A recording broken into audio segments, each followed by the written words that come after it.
Govindapura police ಸ್ಟೇಷನ್ದು ಒಂದು case ಇದೆ. ಒಂದು 2 ವೀಲರ್ ಥೆಫ್ಟ್ ಆಗಿತ್ತು. ಆ 2 ವೀಲರ್ ಥೆಫ್ಟ್ದು ಇನ್ವೆಸ್ಟಿಗೇಷನಲ್ಲಿ ಕೆಲವು ಇನ್ಫಾರ್ಮೇಷನ್ ಆಧಾರ ಮೇಲೆ ನಮ್ಮ ಗೋವಿಂದಪುರ ಪೊಲೀಸ್ ಸ್ಟೇಷನ್ ಸ್ಟಾಫ್ ಅವರು ತುಂಬ ಒಳ್ಳೆಯ ಕೆಲಸ ಮಾಡಿ ಒಂದು ದೊಡ್ಡ ಜಾಲ ಪತ್ತೆ ಮಾಡಿದ್ದಾರೆ. ಅದರಲ್ಲಿ ಟೋಟಲ್ 9 ಕಾರ್ ಮತ್ತು 1 2 ವೀಲರ್, ಅದೇ ಆ 2 ವೀಲರ್ ಕೂಡ ಪತ್ತೆ ಆಯಿತು. Total value 2.31 crores ಅಂದಾಜಿದೆ. ಇದರಲ್ಲಿ ವಿಶೇಷವಾಗಿ ಅಂದರೆ ಈ ಎಲ್ಲ 9 ಕಾರ್ ಎಲ್ಲ 20-30 lakhs 40 lakhs ಆ ರೇಂಜಲ್ಲಿ ಇದೆಲ್ಲ ಗಾಡಿ ಇದೆ, ಹೈ ಎಂಡ್ ಗಾಡಿ ಇದೆಲ್ಲ.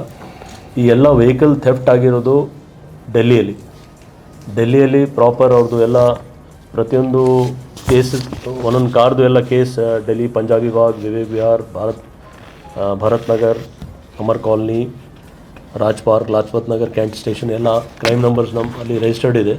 ಈ ಎಲ್ಲ 9 ಕಾರ್ ಅಲ್ಲಿಂದ ಕದ್ದು ಬ್ಯಾಂಗ್ಳೂರಿಗೆ ಇಲ್ಲಿ ಸೇಲ್ ಮಾಡಿ ಇಲ್ಲಿಂದ ಇಂಟರ್ನ್ ಹೈದರಾಬಾದ್ ಸೇಲ್ ಆಗಿದೆ.